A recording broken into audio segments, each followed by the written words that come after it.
Kendrick Lamar Duckworth was born on June 17, 1987, in Compton, California, a city long associated with gang violence, economic hardship, and a powerful hip-hop legacy.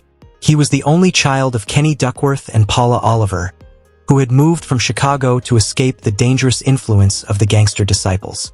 His first name, Kendrick, was given in honor of the Temptations' singer Eddie Kendricks. Growing up in the tough streets of Compton, Lamar witnessed both the beauty and brutality of his environment. Despite the chaos, he was a quiet, observant child with a deep love for music and writing. At age 8, he saw Tupac Shakur and Dr. filming the iconic California Love video in his neighborhood, a formative moment that left a deep impression and inspired him to pursue music. Kendrick attended Centennial High School, where he was a straight-A student. During these years, he began writing poetry and rap lyrics, channeling his emotions and surroundings into storytelling. His gift for words and ability to analyze the complexities of street life would become his defining artistic trait. Early career and mixtapes, 2003 to 2009. At 16, Lamar released his first mixtape under the name K. Titled Youngest Head Nigga in Charge, 2003.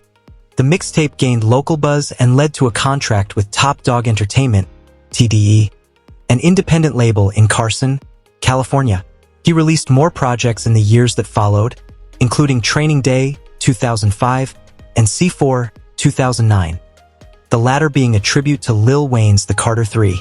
These early releases showcased his raw potential, lyricism, and dedication to the craft. It was during this period that he transitioned from K. to Kendrick Lamar, marking a shift toward deeper self-reflection and authenticity. Breakthrough with Overly Dedicated in Section .80, 2010 to 2011. In 2010, Kendrick released the critically acclaimed mixtape Overly Dedicated, which featured the track Ignorance is Bliss. The song caught the attention of Dr. Dre, leading to a pivotal cosign and eventual mentorship. Lamar's poetic approach and social commentary distinguished him from many of his peers, drawing comparisons to rap legends like Nas and Tupac. In 2011, Lamar released his first independent studio album, Section .80, through TDE. The album addressed themes such as systemic racism, addiction, and the struggles of the millennial generation. Songs like ADHD and Ronald Reagan Era highlighted his analytical style and mature voice. The album was a success both commercially and critically, establishing Kendrick as a rising star in the hip-hop scene. Good Kid, Mad City, 2012, the major label debut. Lamar's official major label debut came in 2012 with the release of Good Kid, Mad City under TDE, Aftermath, and Interscope Records. The album was a cinematic journey through Kendrick's adolescence in Compton, depicting the temptations of gang life, peer pressure, and spiritual searching. The record featured hits like Swimming Pools, Drank, Bitch, Don't Kill My Vibe, and the anthemic Backseat Freestyle. However, its most iconic track was Sing About Me, I'm Dying of Thirst, a heart-wrenching narrative of violence and redemption. Critics hailed Good Kid, Mad City as a modern classic. It earned multiple Grammy nominations and went triple platinum, cementing Lamar's status as one of the most important voices in hip-hop. To Pimp a Butterfly, 2015, a revolutionary statement. In 2015, Lamar took a bold creative leap with To Pimp a Butterfly, an experimental fusion of hip-hop, jazz, funk, and spoken word. The album tackled themes of race, identity, depression, institutional injustice, and black empowerment. Songs like All Right, which became an anthem of the Black Lives Matter movement, The Blacker the Berry, and King Kunta, sparked cultural conversations and showcased Kendrick's political and spiritual depth. To Pimp a Butterfly debuted at #1 on the Billboard 200 and received universal acclaim. The album won 5 Grammy Awards and is widely regarded as one of the greatest albums of all time, not just in hip-hop, but across genres. It solidified Lamar as a voice of a generation, a modern-day griot using music to speak truth to power. Untitled, Unmastered, and Damn, 2016 to 2017. Following the success of To Pimp a Butterfly, Lamar released Untitled Unmastered in 2016, a collection of raw studio demos from the previous album's sessions. Even in its unpolished form, the project was praised for its artistry and relevance.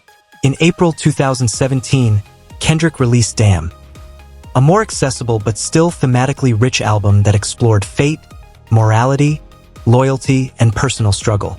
Songs like Humble, DNA, Love, and Fear were both chart toppers and introspective bangers. Damn debuted at #1 and won the Pulitzer Prize for Music in 2018, making Kendrick Lamar the first non-classical, non-jazz artist to receive the honor. This landmark achievement recognized not only the album's literary merit but its cultural significance. Black Panther and Cultural Impact, 2018 to 2020. In 2018, Lamar curated and contributed to the Black Panther, the album's soundtrack, collaborating with artists like SZA, The Weeknd, and J-Rock. The project was a sonic extension of the Marvel film's Afrofuturistic vision and global impact. The song All the Stars was nominated for an Academy Award and multiple Grammys. The album itself reinforced Kendrick's role as a tastemaker and creative visionary beyond traditional hip-hop boundaries. During this period, Lamar remained relatively quiet musically but remained a cultural force.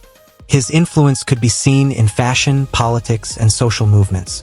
He also maintained a deep respect for privacy, rarely giving interviews or indulging in celebrity culture. Mr. Morale and the Big Steppers, 2022. After a 5-year hiatus, Kendrick returned in 2022 with Mr. Morale and the Big Steppers. The double album was a deeply personal and vulnerable exploration of therapy, fatherhood, trauma, infidelity, and healing. It included collaborations with artists like Kodak Black, Beth Gibbons, and Baby Keem. Though divisive upon release due to its introspective and non-commercial tone, the album was a bold, confessional work that pushed the boundaries of what rap music could be. Tracks like Mother I Sober, N95, and The Heart Part 5 exemplified Kendrick's continual evolution as an artist unafraid to challenge his audience. Personal life. Kendrick Lamar is known for guarding his personal life closely. He has been in a long-term relationship with Whitney Alford, his high school sweetheart. The couple welcomed their first child, a daughter, in 2019, and a second child in 2022. Kendrick often refers to Whitney as a grounding presence in his life. Despite his fame, Lamar avoids the spotlight and lives a relatively low-key lifestyle. He is not active on social media and rarely makes public appearances unless related to music or social causes. Artistic style and influence. Kendrick Lamar's artistry is defined by his lyrical complexity, narrative depth, social commentary, and sonic experimentation. He blends the autobiographical with the universal, often addressing topics like racial identity, mental health, religion, and morality. His influences include Tupac Shakur, Nas, Jay-Z, Eminem, Outkast, and Snoop Dogg. But Kendrick has carved out a unique voice, balancing mainstream appeal with high art. His albums are conceptual, often framed as cohesive stories or meditations, with no filler. Lamar's impact stretches beyond music. He has become a cultural icon, an artist with the rare ability to speak for the streets and the scholars alike. His work is studied in college courses and quoted by politicians and activists. Legacy and the future. Kendrick Lamar's legacy is one of integrity, innovation, and introspection. He has continually redefined what hip-hop can express, blending street poetry with philosophical musings, cultural critique, and emotional honesty. As of 2025, he continues to shape the genre through his label PG Lang, a multimedia collective he co-founded with Dave Free. While his future musical plans remain private, his influence is undeniable and enduring. Whether as a storyteller, prophet, or cultural mirror, Kendrick Lamar remains a singular voice in modern music, a living testament to the power of art to transform pain into purpose and observation into revelation.